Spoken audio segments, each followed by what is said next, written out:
बेलुका अँधेरो नि थियो। अब बुढाबुढी सुते भनेर कसैले हाम्रा केटाटी बत्ती बालेको भए नि आउँथ्यो क्या, बत्ती पनि थिएन कि बेलुकैबाट। आमा त्यहीँ माथि बेन्च थियो, त्यहीँ उभिरहनु भएको थियो। दुइटैको अनुहार चिनिने थिएन, सबै रगतै मात्रै थियो सर। चोरीको कारण वा रिसिभी साध्नको लागि घटना घटाइयो? सट्टै छ क्या, यसरी चोट लागेको छ, यसरी चोट लागेको यस्तो हुन्थ्यो, यसरी चोट लागेको हुनाले यसरी गरेर उहाँ परेको छ कि। टेस्टको लागि युरिन पठाएका थियौँ, त्यो चाहिँ हाम्रो बिजी हस्पिटलमा गरेका थियौँ। त्यो गर्दाखेरि बुवाको युरिनमा चाहिँ ओपियोड देखिएको छ। ओपियोड भनेको चाहिँ जुन त्यसलाई चाहिँ हामीले खास दुखाइ कम गर्नको लागि युज गर्ने औषधि हो, त्यसलाई लागु पदार्थ युज पनि गर्न मिल्छ र मान्छेलाई त्यो धेरै दिएपछि लट्ठाउनको लागि युज पनि गर्न मिल्छ। साङ्घातिक आक्रमण हुँदै गर्दा सो घटनामा कुनै लट्याउने पदार्थ प्रयोग भएको भनेर मेडिकल रिपोर्टले भन्दै गर्दा जिल्ला प्रहरी कार्यालय कास्कीले अनुसन्धान कहाँ पुर्याएको छ? यहाँ पोखराबाट कुन गाडीमा गयो, को व्यक्ति थिए, उहाँहरूको यहाँ के कुराकानी भयो, उहाँहरूको विगतमा कोसँग भेट भएको थियो, कसैसँग वाद विवाद थियो कि भन्ने जस्ता विषयहरू पनि हामीले। नेपालीको पहिचान राष्ट्र निर्माणमा हाम्रो अभियान। नमस्कार, फेवा टेलिभिजनको विशेष कार्यक्रमको प्रतीक्षा गरेर बस्नुभएका समस्त दर्शक महानुभावलाई हार्दिक स्वागत छ पोखराबाट। म हेमराज र मेरा क्यामेरा पर्सन आश्विनसँगै आज पनि प्रस्तुत भएका छौँ। दर्शक महानुभाव, अत्यन्तै दुःखद घटनासँग जोडिएर हामी प्रस्तुत हुँदै गर्दा सो विषयवस्तुमा प्रवेश गर्नुभन्दा अगाडि सबजना सचेत रहनुहोला। तातो पानी तताएर खानुहोला, चिसो बढ्दैछ, न्यानो कपडा लगाउनुहोला, हजुरबा हजुरआमा बुवा आमा समयमा दबाई खानुहोला, मेरो सानो साथी बाबु नानी ज्ञानी बन्नुहोला, मलाई यो चाहियो र ऊ चाहियो भनेर कहिले पनि बाबुमम्मीलाई सताउनु हुँदैन है। अब म विषयवस्तुमा प्रवेश गर्न चाहन्छु। माछापुच्छ्रे गाउँपालिका वार्ड नम्बर 4 लाचोकमा अत्यन्तै दुःखद घटना घट्यो। वर्ष 72 का रघुनाथ अधिकारी र वर्ष 65 की उहाँकै श्रीमती विष्णु अधिकारीमाथि साङ्घातिक आक्रमण भयो र अचेत अवस्थामा उहाँहरूलाई पोखराको गैरापाटन स्थित फिस्टेल हस्पिटलमा उपचार गराइराखेको छ। यसभन्दा अगाडि हामीले एउटा स्टोरी तपाईँ समक्ष सम्प्रेषण गरिसकेका छौँ। दर्शक महानुभाव, घटनास्थलमै पुगेर स्थानीय बासिन्दा के भन्छन्, घटनाको अवस्था र प्रकृति हेर्दै स्थलगत रिपोर्टिङ गरिसकेका छौँ। उहाँहरूको स्वास्थ्य अवस्था अहिले कस्तो छ, हस्पिटल के भन्छ, अनि यो विषयमा चाहिँ प्रहरी के भन्छ? दर्शक महानुभाव, हैरानको कुरा त के छ भने मेडिकल रिपोर्टमै यो कुरा देखिएको छ कि कुनै लट्याउने लागु पदार्थ अथवा लट्याउने पदार्थ प्रयोग भएको छ घटनामा भनेर रिपोर्टले देखाउँदै गर्दा प्रहरीले अनुसन्धान कहाँ पुर्यायो? जिल्ला प्रहरी कार्यालय कास्की भन्छ, हामी सूक्ष्म तरिकाले अध्ययन गरिरहेका छौँ के अहिलेसम्म कसैलाई नियन्त्रणमा लियो त प्रहरीले र यसको वास्तविकता के हुन सक्छ। लाचोक सुरक्षा थ्रेटमा हो, त्यो पनि समसाझै यस्तो दुःखद घटना घट्दै गर्दा स्थानीय बासिन्दा कसैलाई पनि थाहा भएन। घना बस्ती छ, प्रहरी पनि नजिकै छ। क्याटक्याट पार्यो अरे आमाले यहाँ दाउरा राखेर पानी लाएर आउँदा आँगनमा क्याटक्याट पारेछन्। अनि म त कुवा क्या थाहा पाइनँ बेनी त के भयो कसले यस्तो अरे, हामीलाई केही थाहा छैन। अनि बेलुका अँधेरो नि थियो। अब बुढाबुढी सुते भनेर कसैले हाम्रा केटाटी बत्ती बालेको भए नि आउँथ्यो क्या, बत्ती पनि थिएन कि बेलुकैबाट। बिहान खोलेका मिटर एकैचोटि, बिहान पुलिस आएर एकैचोटि मिटर मिटर नै बन्द गरेर मिटरै बन्द गरेको। बाहिर मिटर बन्द गर्ने, भित्र निस्किन नै अँधेरो भयो। यो सोलर अनि यो कोठामा बोलेको। आज आमाले मुसाले अत्याएर होला बाली राख्नुभयो सधैँ निभाउने भने कि मेरो मनले बाहिर बकेन आएको, यहाँसम्म आउने बकेन आएको कि केटाकेटी सबै आउँथे सधैँ खानी बस्ने नाच्ने गाउने जान्थे 10-11 बजेको केटाकेटी। हिजो त कोही पनि नै के सुन त्यति हुन परेर बेरेको सबै कुरा। अगाडि त ढोका बन्द गर्नु रहेछ नि यो तर्फ। साङ्घातिक आक्रमण भयो र यहाँ चाहिँ बिहान छिमेकीले देखिसके पछाडि उहाँलाई यहाँबाट चाहिँ उपचारार्थ हस्पिटल लग्यो। उहाँहरू टिभी हेर्दै हुनुहुन्थ्यो।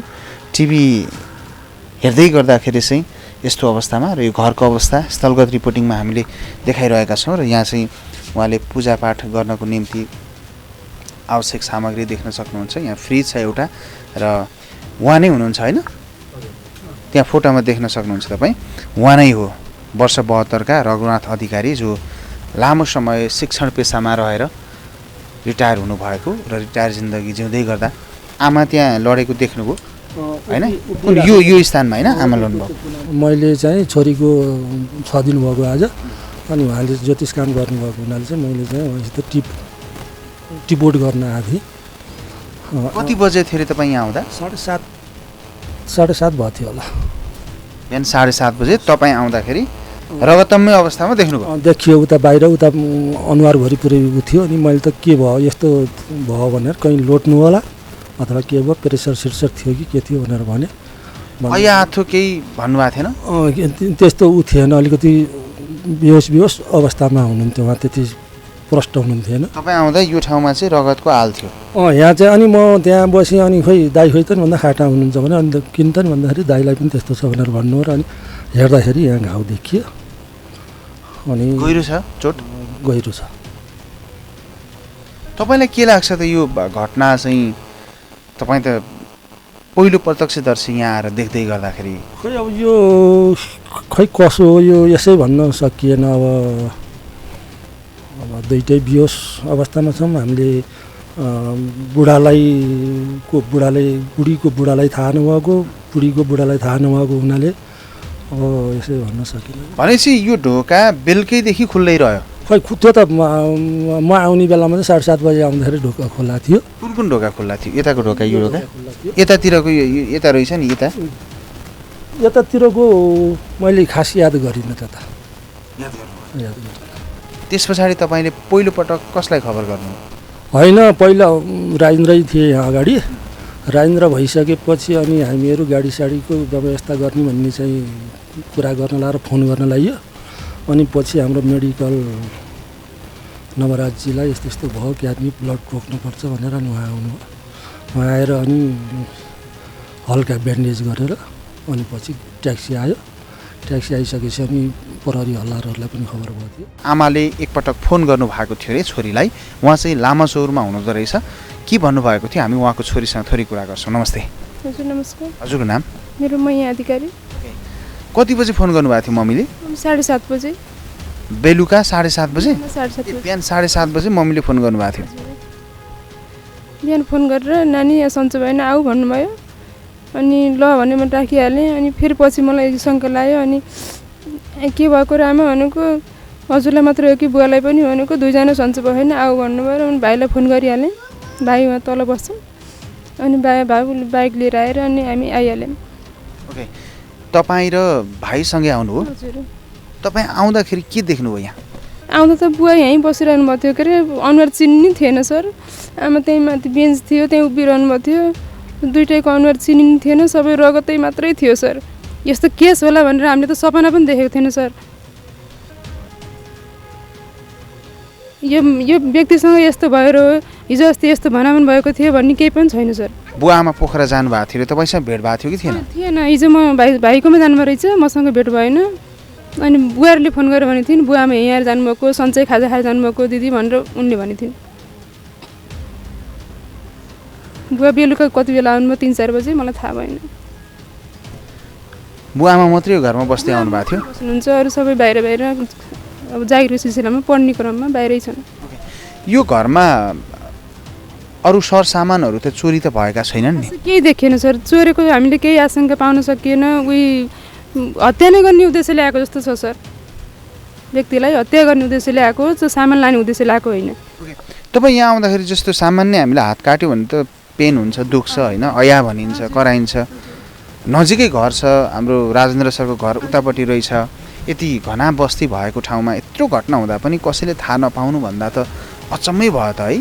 अचम्म भयो सर। यो केले चाहिँ बोल्न सक्नु भएन अथवा के सुँगाइदिए कि अब उहाँलाई थाहा होला, यदि होसमा आउनुभयो भन्न सक्नुभयो भने त हामीलाई केही थाहा भएन सर। त्यसो त बिहानको घटना रातिको घटना हुन्थ्यो भने पकाएको खाना खानुहुन्थ्यो होला उहाँहरूले। तरकारी पनि चाहिँ ग्यासमा बलिरहेको अथवा चाहिँ बिहान खरानी भएको अवस्थामा तपाईँहरूले नै चाहिँ निकाल्यो भनेर भन्दै हुनुहुन्छ? त्यही छ सर, पखालेकै छैन। भात पनि त्यसै छ, कराई पनि त्यसै छ। त पाक्दै घटना रहेछ सर। अब पहिला बुवालाई आक्रमण गरेर बाहिर आएर आमालाई हो कि अथवा के भयो भन्ने कुरा जानकारी पनि छैन सर। माछापुच्छ्रे गाउँपालिका वार्ड नम्बर 4 लाचोकमा अत्यन्तै दुःखद घटना घट्यो। अज्ञात समूह वा व्यक्तिको साङ्घातिक आक्रमणमा परि वर्ष 72 का रघुनाथ अधिकारी अनि वर्ष 65 की उहाँकै श्रीमती विष्णु अधिकारी घाइते हुनुभयो र घाइतेको यति बेला पोखराको गैरापाटन स्थित हिस्टेल हस्पिटलमा उपचार भइरहेको छ र प्रहरीले अनुसन्धान पनि गरिरहेको छ। हैरानको कुरा चाहिँ के भने दर्शक महानुभाव, त्यत्रो घटना घट्यो, उहाँलाई चोट लाग्यो, तर उहाँले ऐया भन्नु भएन, अर्थात् लट्ठिएको अवस्थामा उहाँलाई हस्पिटलसम्म ल्याइएको छ। र यति बेला मसँग कुराकानी गर्न लाग्दै हुनुहुन्छ आइसियुका इन्चार्ज डाक्टर भावुक सुवेदी मसँग हुनुहुन्छ। नमस्ते। नमस्ते, स्वागत छ यहाँलाई। धन्यवाद। डाक्टर साहब, उहाँहरूको स्वास्थ्य अवस्था कस्तो छ अहिले? आमाको चाहिँ स्टेबल त दुईजना स्टेबल नै हुनुहुन्छ। त्यसमा पनि आमा चाहिँ अझै बढी स्टेबल भएको हुनाले उहाँलाई चाहिँ हिजो नै हामीले क्याबिनमा राखेका छौँ। बुवाको चाहिँ अलिकति चोट बढी भएको र टाउको भित्रमा पनि एउटा निमोकेफालस भन्छ हामीले, टाउकोमा चाहिँ हावा भरेको भन्छ, त्यो भएको हुनाले उहाँलाई चाहिँ अब्जर्भेसनको लागि हामीले आइसियु राखेका थियौँ। अनि उहाँको म्याक्जिला बोन पनि फ्र्याक्चर छ, त्यसको लागि चाहिँ प्लेटिङ गर्नुपर्छ भनेर हाम्रो म्याक्जिलो फेसियल सर्जनले पनि भन्नुभएको छ। र नाकको हड्डी पनि भाँचिएको छ र जुन आँखाभन्दा माथिपट्टि, दाहिने आँखाभन्दा माथिपट्टि चाहिँ चोट अलिकति गहिरो छ उहाँको चाहिँ। त्यसको चाहिँ टाँका लगाएर हामीले हिजो नै आइसियु सिफ्ट गरेका छौँ। बुवाको कन्डिसन चाहिँ अलिकति आमाको भन्दा अलि नराम्रो चाहिँ छ, तर त्यति नराम्रो भन्न चाहिँ मिल्दैन, स्टेबल नै हुनुहुन्छ भन्नुपर्छ। ओके डाक्टर साहब, हामी स्थलगत रिपोर्टिङमा पनि गयौँ र त्यहाँको वस्तुस्थिति अवस्था हेर्दै गर्दाखेरि धेरै ब्लिडिङ भएको होइन, धेरै लामो समयसम्म चाहिँ ब्लिडिङ भएको र बिहान मात्रै आफन्तले उहाँलाई हस्पिटलसम्म ल्याएको। यस्तो हुँदा पनि उहाँहरूले चाहिँ ऐया नभनेको अथवा चाहिँ त्यो दर्द पीडा व्यक्त नगरेको भन्दै गर्दा मेडिकल टर्मले के भन्छ यो विषयलाई? त्यसलाई चाहिँ हामीले हिजो के औषधिहरू खुवाएको हो कि भनेर टेस्ट गर्नको लागि चाहिँ टक्सिक टेस्टको लागि युरिन पठाएका थियौँ। त्यो चाहिँ हाम्रो बिजी हस्पिटलमा गरेका थियौँ। त्यो गर्दाखेरि बुवाको युरिनमा चाहिँ ओपियोड देखिएको छ। ओपियोड भनेको चाहिँ जुन त्यसलाई चाहिँ हामीले खास दुखाइ कम गर्नको लागि युज गर्ने औषधि हो। त्यसलाई लागु पदार्थको युज पनि गर्न मिल्छ र मान्छेलाई त्यो धेरै दिएपछि लठाउनुको लागि युज पनि गर्न मिल्छ। त्यो पनि हुनसक्छ अथवा अरू कारण पनि हुनसक्छ। अब सबै कारण त हामीले अब अहिले भनिहाल्न सकिँदैन। जस्तो डाक्टर साहब तपाईँले भन्नुभयो नि, जे कुनै एउटा मेडिसिन चाहिँ युज गरिएको छ भनेर भन्ने देखायो होइन त रिपोर्टले? हुनसक्छ किनभने अब बुवाकोमा चाहिँ युरिनमा ओपियोड देखिएको छ, आमाकोमा चाहिँ देखिएको छैन फेरि होइन। अब उहाँलाई बिहान हामीले हिस्ट्री लिँदाखेरि चाहिँ उहाँले बेलुका हानेपछि बिहान मात्रै थाहा पाएको भन्नुभएको छ। अब त्यो त केही औषधि नखाइकन अथवा केही लठ्ठ नगरिकन, लठ्ठ नपारिकन चाहिँ नहोला भन्ने हाम्रो शङ्का मात्रै हो, तर यसमा कन्फर्म त्यो नै हो भन्न चाहिँ सकिँदैन। जस्तो तपाईँहरूसँग चाहिँ उहाँले राम्रैसँग बोल्न सक्ने अवस्था छ अहिले? हजुर, एकदम राम्रोसँग बोल्नुहुन्छ। सबै मसँग पनि म बिहानै उहाँलाई भेटेर अघि पनि भेटेर कुरा गरे हो, राम्रोसँग बोल्नुहुन्छ। सोध्नुभयो हजुरले बुवा कसरी भयो यो भनेर सोध्नुभयो उहाँलाई? सोध्यौँ हामीले, उहाँलाई पनि सोध्यौँ, उहाँको छोराछोरी सोध्यौँ। उहाँ त एक्लै बस्नुहुँदो रहेछ, छोराछोरी हुँदो रहेछ। उहाँसँग सोद्धाखेरि चाहिँ उहाँलाई चाहिँ खोइ को मान्छे आएर एक्कासी हान्यो, त्यसपछि मलाई केही पनि याद छैन भन्नुभएपछि म एकचोटि बिहान मात्रै थाहा पाएँ भन्नुभयो, अरू केही पनि याद छैन भन्नुहुन्छ उहाँले। डाक्टर साहब, यो अलिकति दुर्लभै होला है घटना, किनकि बेलुका भएको घटना, त्यसरी ब्लिडिङ हुँदै गर्दा पनि रगतको आल भएको अवस्था, तैपनि धन्य भगवान् मान्छेलाई केही नभएको। हजुर, त्यो चाहिँ कस्तो भने टाउकोमा चोट अलिक गहिरो नभएको हुनाले उहाँलाई केही पनि भएन। जस्तो टाउकोमा रगतहरू जमेको भए चाहिँ बिहानसम्म उहाँको अवस्था अझै गम्भीर हुनसक्थ्यो। टाउकोमा रगतहरू नजमेको हुनाले चाहिँ उहाँलाई केही पनि भएन, भाग्यवश भन्नुपर्छ त्यो चाहिँ। किनभने बेलुकादेखि बिहानसम्म त्यसरी अचेत अवस्थामा रहनु भनेको चाहिँ अलिक डेन्जर नै मान्नुपर्छ त्यसलाई चाहिँ। तर भाग्यवश उहाँले अहिले चाहिँ त्यस्तो केही पनि गाह्रो छैन, बोल्ने सबै कुरा गरिराख्नु भएको छ। उहाँ डेन्जर जोनमा हुनुहुन्थ्यो, हस्पिटल आइसके पछाडि करेक्सन हुँदैछ अथवा रिकभरी हुँदैछ, यसरी बुझौँ? हजुर, अब त्यो हामीले त्यस्तो चोट लागिसकेपछि चाहिँ 24 देखि 48 घन्टा चाहिँ अलिकति डेन्जर नै हुन्छ, रिस्क नै हुन्छ होइन। अब अझै पनि डेन्जर फ्री हुनुहुन्छ त भन्न सकिँदैन। अझै पनि अब एउटा अपरेसन गर्न बाँकी नै छ, म्याक्जिलाको फ्र्याक्चरको अपरेसन गर्न बाँकी नै छ होइन। अब अझै अहिले डेन्जर फ्री हुनुहुन्छ त भन्न सकिँदैन। अब कुनै पनि बिरामी हस्पिटलबाट डिस्चार्ज नहुँदासम्म चाहिँ ऊ डेन्जर फ्री छ भन्नु मिल्दैन कि, किनभने अब यहाँ राख्नु पऱ्यो, सबै कुरा स्टेबल हुनु पऱ्यो होइन। अझै पनि घाउ उहाँको बल्ल हिजो टाँका लागेको छ, अब घाउ कस्तो हुन्छ, भोलि पाक्छ कि पाक्दैन त्यो पनि हेर्नु पऱ्यो होइन। सबै कुरा गर्दाखेरि चाहिँ अहिले नै डेन्जर फ्री हुनुहुन्छ त भन्न सकिँदैन। अब जबसम्म उहाँ डिस्चार्ज हुनुहुन्न तबसम्म चाहिँ उहाँलाई डेन्जर नै मान्नुपर्छ त्यो कुरा चाहिँ। ओके डाक्टर साहब, जस्तो यहाँले भन्नुभयो नि युरिनको रिपोर्ट अथवा हिस्ट्री हेर्दै गर्दा चाहिँ कुनै न कुनै खालको मेडिसिन वा त्यस्तो पदार्थ युज गरेको भनेर भन्ने चाहिँ देखायो होइन त्यो रिपोर्टले? हजुर, देखाएको छ, तर अथेन्टिक तरिकाले कुन हो भनेर चाहिँ त्यो ओपियोड पनि धेरै हुन्छ त्यसको डिभिजनमा चाहिँ, तर कुन हो भनेर चाहिँ ठ्याक्कै पत्ता लागेको छैन। अब ओपियोड देखेको चाहिँ छ, तर कुन हो भनेर चाहिँ अहिले ठ्याक्कै यकिन भन्न सकिँदैन। हुन्छ डाक्टर साहब, हामीलाई व्यस्त हुनुहुन्थ्यो, समय दिनुभयो, यहाँलाई धन्यवाद। धन्यवाद। हजुरको नाम? नवराज अधिकारी। ए आफन्त? मेरो दाइ हुनुहुन्छ, उहाँको आफन्त। उहाँले फर्स्ट ट्रिटमेन्ट गर्नुभएकै उहाँले हो। मतलब उहाँबाट लिएर आउनु होइन, उहाँको मेडिकल छ कि त्यहाँ मेडिकल छ। ए ओके, माथि उहाँ गाउँमा? गाउँमा। ए त्यहाँ मेरो मेडिकल छ, त्यो मेडिकलमा फर्स्ट ट्रिटमेन्ट त्यस पछाडि नसकेर तल लिएर आइयो। त्यहाँ हुने अवस्था सिटी स्क्यान गर्नुपर्छ, एक्सरे गर्नुपर्छ, त्यो चाहिँ त्यसरी सिलाउनु मिल्दैन। त्यो भयो भने उहाँ सरले त रघु सरले त भन्नुहुन्थ्यो के यहीँ गर्नु सर, मलाई यहीँ उपचार गर्नुहोस्, म पोखरा जानु भन्नुभएको थियो। तर मैले त्यो कन्डिसन दिएर त्यहाँ हुने नहुने नै अवस्था थियो र तपाईँको एक्सरे गर्नुपर्छ, सिटी स्क्यान गर्नुपर्छ, हजुर पोखरा हस्पिटल जानैपर्छ भनेर चाहिँ मैले चाहिँ त्यसरी भनेर अनि त्यो ब्लिडिङ हुनबाट रोकाएर त्यो जुन त्यत्रो चोटहरू देख्दै गर्दा नि तपाईँले एउटा मेडिकल पर्सन पनि हुनुहुन्छ होइन, त्यत्रो चोट हुँदै गर्दा नि उहाँहरूले अहिले आफू नभन्नुको पछाडिको कारण चाहिँ के हुनसक्छ? खोइ उहाँहरूले त्यस्तो उता गर्नु उहाँ अलिकति झुम्मा जस्तो नै हुनुहुन्थ्यो, त्यति धेरै बोल्नु भएको पनि थिएन र हाम्रो त सामान्य काट्यो भने त दुख्छ सर होइन र? त्यो त धेरै छ, धेरै काट्दाखेरि त्यो त यहाँनिर त सट्टै छ क्या। यसरी चोट लागेको छ, यसरी चोट लागेको यस्तो हुन्थ्यो, यसरी चोट लागेको हुनाले यसरी गरेर उहाँ परेको थियो कि यहाँनिर। दर्शक महानुभाव, यही विषयसँग हामी जोडिरहेका छौँ। हो, माछापुछ्रे गाउँपालिका वार्ड नम्बर 4 लाचोकमा अत्यन्तै दुःखद घटना घट्यो। वर्ष 72 का रघुनाथ अधिकारी जो शिक्षा पेसामा लामो समय व्यतीत गरेर रिटायर जिन्दगी जिउँदै हुनुहुन्थ्यो र घटना हुने दिन सो दिन उहाँ पोखराबाट आफ्नी श्रीमतीसँगै लाचोक फर्किनु भएको थियो। 65 वर्षीय उहाँकी श्रीमती विष्णु अधिकारी उहाँहरूमाथि साङ्घातिक आक्रमण त भयो। साङ्घातिक आक्रमण हुँदै गर्दा सो घटनामा कुनै लट्याउने पदार्थ प्रयोग भएको भनेर मेडिकल रिपोर्टले भन्दै गर्दा जिल्ला प्रहरी कार्यालय कास्कीले अनुसन्धान कहाँ पुर्याएको छ। अनि यो विषयमा प्रहरी चाहिँ खास के भन्छ? यतिका समय व्यतीत भयो, प्रहरीले कसैलाई अनुसन्धानमा लिएको छ कि छैन, अथवा प्रहरीले नियन्त्रणमा लिएर कसैलाई अनुसन्धान गरिरहेको छ वा छैन, के भन्छ? आउनुहोस् कुराकानी गर्छु जिल्ला प्रहरी कार्यालय कास्कीका प्रहरी प्रमुख एसपी जीवन कुमार श्रेष्ठ। हो, हामीलाई हिजो बिहान खबर आएपछि चाहिँ तत्कालै घाचोक प्रहरी चौकीबाट र वडा प्रहरी कार्यालय बगरबाट ईश्वर साहबको टोली तत्काल पुग्यो। उहाँको जो घाइते हुनुहुन्छ उहाँको छोराले चाहिँ अभिभावकहरूले घाइते अवस्थामा यहाँ हस्पिटलमा ल्याएर उपचार गराइरहेको अवस्था छ। हाम्रो तत्कालै घटनास्थलमा पुग्दा घटनास्थल हेर्दा अन्य त्यहाँको घर जोडिएका स्थानीय आफ्नो अन्य नातेदारहरूसँग सोधपुछ पनि गऱ्यौँ हामीले। तर घाइते चाहिँ उपचाररत भएर उहाँसँग अझ धेरै डिटेलमा कुरा गर्न बाँकी नै छ। तर सुरुवाती कुराकानी गर्दा चाहिँ उहाँहरूले कस्ता व्यक्ति आए, को व्यक्तिले गरेको हुनसक्छ भनेर केही पनि बताउन सक्नु भएको छैन। उहाँहरू त्यो दिनमा चाहिँ पोखरा यता यहाँ आएर बेलुकी 5 बजेतिर फर्किसकेको भनेर पनि भन्नुभएको छ। हामीले सबै यी कुराहरूलाई छिमेकीसँग नातेदारसँग उहाँहरूसँग गरेको कुराकानी र घटनाको प्रकृति हेरेर थप अन्य अनुसन्धानहरूको अगाडि बढाइएको अवस्था छ। अहिले नै यही हो भन्ने टुङ्गोमा पुगे अवस्था होइन। त्यसो त एसपी साहब घना बस्ती छ त्यहाँ होइन, नजिकै प्रहरी पनि छ, सँगै मेडिकल रिपोर्टले पनि कुनै लागु पदार्थ चाहिँ प्रयोग गरेर यो घटना घटाइएको हुनुपर्छ भनेर चाहिँ भन्दै गर्दा अथवा मेडिकल पर्सनले त्यो कुरा चाहिँ दाबी गर्दै गर्दा नि अलिकति आश्चर्य मान्नुपर्ने, कतै यो सुनियोजित घटना त होइन? यस्तो हो, घटना घटेको छ, त्यो प्रष्टै छ।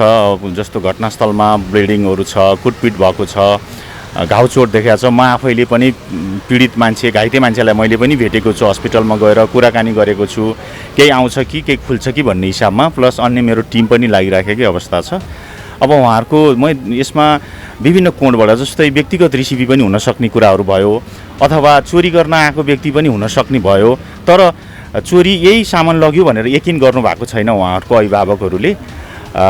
त्यो पनि आएको छ भने हुनसक्छ, व्यक्तिगत रेसिपीको कारणले पनि हुनसक्ने भयो। दुईजना अथवा उहाँहरूको अन्य परिवारहरूसँग सम्बन्धित विषयलाई लिएर त्यो पनि हुनसक्ने भयो। अहिले नै मैले यकिन गर्न सक्ने अवस्था छैन। हामी एउटा अनुसन्धानबाट निचोटमा पुगिसकेपछि के कारणबाट त्यो घटना भएको हो, के कारणबाट कुटपिट भएको हो भन्ने कुरा चाहिँ भन्न सकिएला। यो चाहिँ हामी अनुसन्धानकै चरणमा छौँ।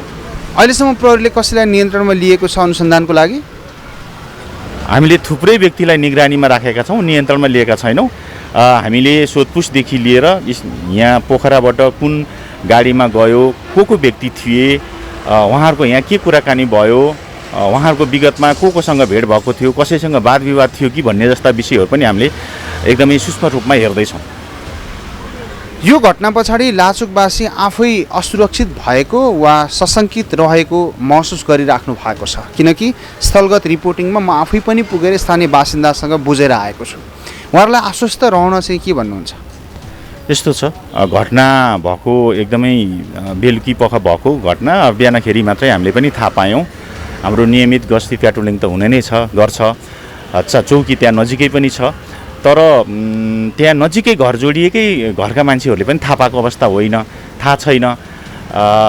त्यसकारण अलिकति यसमा डराइहाल्नुपर्ने भन्नुभन्दा पनि यसलाई अनुसन्धानबाट टुङ्गोमा पुर्याइसकेपछि, घटनामा संलग्न व्यक्ति पत्ता लगाएपछि, यकिन के हो भन्ने कुरा आइसकेपछि, अनुसन्धानले एउटा फाइन्ड आउट गरिसकेपछि बल्ल भन्न सकिने अवस्था रह्यो। हामीले त्यो एरियामा त्यस्तो किसिमको घटनाहरू नहोस् भनेर प्रहरीलाई अझ सचेत बनाउन चाहिँ जरुरी छ। त्यो एरियामा चाहिँ बढी गस्ती परिचालन हुन्छ। दर्शक महानुभाव, स्थानीय बासिन्दा के भन्नुहुन्छ अनि उहाँको उपचारमा संलग्न डाक्टर के भन्नुहुन्छ, सँगै जिल्ला प्रहरी कार्यालय कास्कीका प्रहरी प्रमुख यो विषयमा के भन्नुहुन्छ? हो, रहस्यमय घटनाको पर्दाफास नहुन्जेलसम्म हामी निरन्तर फलोअप गरिरहनेछौँ र गरिरहेका पनि छौँ। घटनास्थलको अवस्था र यसलाई सूक्ष्म तरिकाले प्रहरीले अध्ययन गर्नेछ र सत्य तथ्य बाहिर आउनेछ, हामीले अपेक्षा गरौँ। दर्शक महानुभाव, यो घटनामा संलग्न को थिए, किन घटना घटाए, नियत थियो कि संयोग थियो, आखिर चोरीको कारण वा रिसिभी साध्नको लागि घटना घटाइयो, सबै कुरा जान्नको लागि जनता आतुर हुनुहुन्छ। प्रहरीले सूक्ष्म तरिकाले अध्ययन गरोस् र अध्ययन गरेर यसको वास्तविकता बाहिर लिएर आओस्। अपराध रहितको सुशासनसहितको समृद्ध राष्ट्र बनाउनलाई तपाईँ, म र हामी सबैजना मिलेर अगाडि बढ्नुको विकल्प छैन। तपाईँ, म र हामी सबै मिलेर अपराध रहितको सुशासनसहितको समृद्ध राष्ट्र बनाउनुपर्छ। दर्शक महानुभाव, हामीलाई हेरेर साथ दिनुभयो तपाईँ सबैलाई धन्यवाद भन्छु। यो घटनाको पूर्ण पर्दाफास नहुन्जेलसम्म, यो घटनाको सत्य तथ्य बाहिर नआउन्जेलसम्म हामी निरन्तर फलोअप गरिरहनेछौँ। क्यामेरामा साथ दिनुभयो आस्मिनलाई धन्यवाद, र धन्यवाद दृश्य सम्पादन कक्षको सम्पूर्ण टिम र एमसिआरको टिम अनि तपाईँ दर्शक महानुभाव जसले देश तथा विदेशमा हामीलाई एकैसाथ हेरिराख्नु भएको छ। स्वस्थ रहनुहोस्, खुसी रहनुहोस्, मभित्र हामी खोज्नुहोस् र सकारात्मक सोचेर अगाडि बढ्नुहोस्। यति बोल्छु र उहाँहरूको शीघ्र स्वास्थ्य लाभको कामनासहित यो श्रृङ्खलाबाट तपाईँहरूको यात्राभरिको सहयात्री म हेमराज आज्ञा चाहन्छु। राष्ट्र निर्माणमा हाम्रो अभियान जारी छ। तपाईँ फेवा टेलिभिजन हेर्दै गर्नुहोस्। नमस्कार।